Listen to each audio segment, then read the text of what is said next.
My job is literally helping some of the smartest leaders and educators on the planet make connection and engagement really easy in their own organizations. And yet, very deliberately, I've steered fairly clear of the Surgeon General's report on the epidemic of loneliness. If you have not seen any of this coming out in the news, or at least it's been all over, right? There's like facts thrown around like social isolation is equivalent to smoking 12 cigarettes a day, yada yada. The reason I've steered clear of that and focused on the positive framing of like making connection easy is I think there's a gigantic stigma around being lonely and admitting loneliness. And so I don't think it's a starting place. However, like I can't ignore it anymore. I have to share a little bit about it, and then I'm gonna mentally team up with Priya Parker, one of my favorite human beings and authors on the planet, who wrote the book Art of Gathering, to share out a couple really practical ideas on how to create connection specifically at work.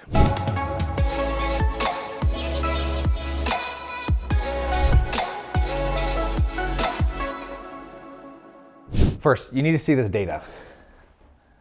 So just for now, look at the trend lines. Which direction are they going? Down. They're going down.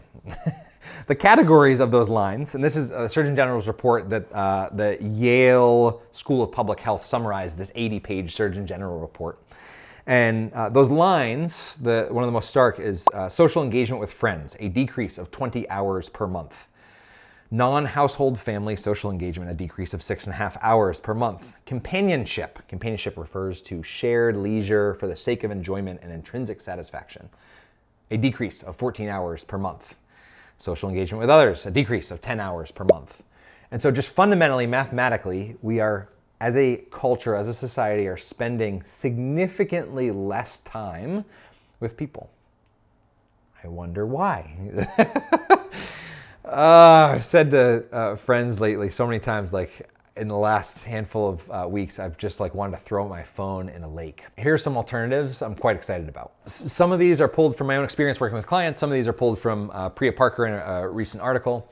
This one, Creative Mornings, this organization that gathers people all around the world, kind of like a morning networking sort of a thing that's creative. They started doing these field trips. And the idea, to be honest, I haven't attended one, haven't looked super deeply into it. I just loved the idea and the framing of field trips. When you were in school, I'm assuming that if you're watching this, you've probably gone on a field trip. And that was like the highlight of the week, the month, or whatever in the school year. You like got to go on the bus and go out into a new environment, something novel, and the brain just loved that. Created this relative peak experience in the context of like back-to-back school days. I just want to toss this idea into your lap that maybe it's time to take a field trip. I think it's something really different out there, not typical of your norm. Set a really clear intention around it and say, hey everybody, it's time to get out of school and take a field trip. Many people enjoy connecting over shared experiences. One of the ideas that Priya shared was this idea of Swedish fika, I'm not sure how you pronounce it, F-I-K-A.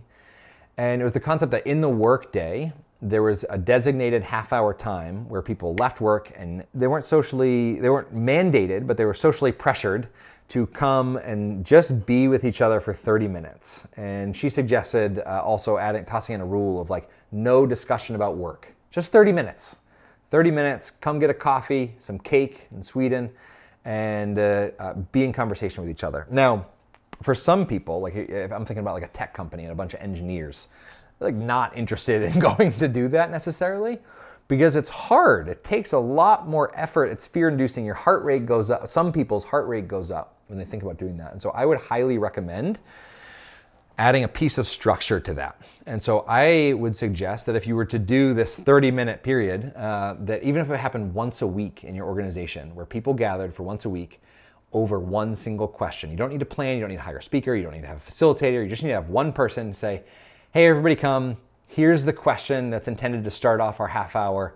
Let your dialogues go wherever you would like, but everybody start answering what is something you know really well, perhaps. I don't know if that's the prompt, but you get the idea. If you really want to make this user-generated, in January, have your entire staff submit a question that they are curious to ask the rest of the team. Submit all of those in a jar, and on your fikas, your half-hour breaks, pull a question out of the jar, read the question, discussion begins, 30-minute timer goes off, everybody's back to work. That feels really heavily structured, and I would argue that in order to make connection happen and assume the social risk for people, having more structure is better than having less structure.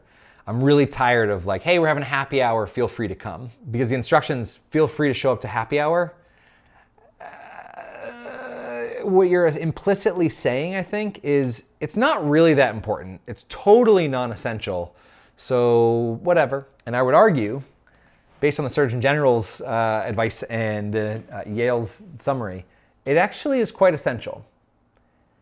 It's annoying to some very task-focused people, but I'm standing here right now in the place that it is actually quite essential. If you want people to stay at your organization, if you don't want them on LinkedIn every Friday looking for what's next, you need to carve out time for connection. You need to pay people to be human with each other.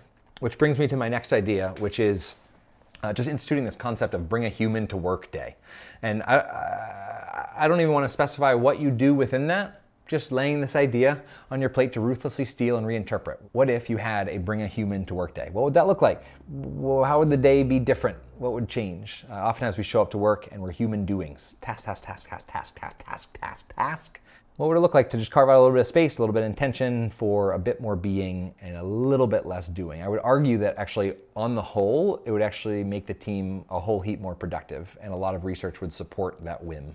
Priya shared this idea of Bagel Wednesdays. So you just have bagels on Wednesdays. Everybody comes, has bagel. Get some gluten-free ones. Be inclusive. I was in conversations with the leaders at Buffer, which is a very cool tech company. I actually haven't followed them recently, but at least a handful of years ago, they were a really, really cool company, amazing company culture, very open about what they do to build culture. And they would do water cooler Wednesdays. And they actually used these We Connect cards, which you can get for free in the link description, as their question of the day. Everybody would gather and they would have one question to unpack. They did it in like 10 to 15 minutes virtually.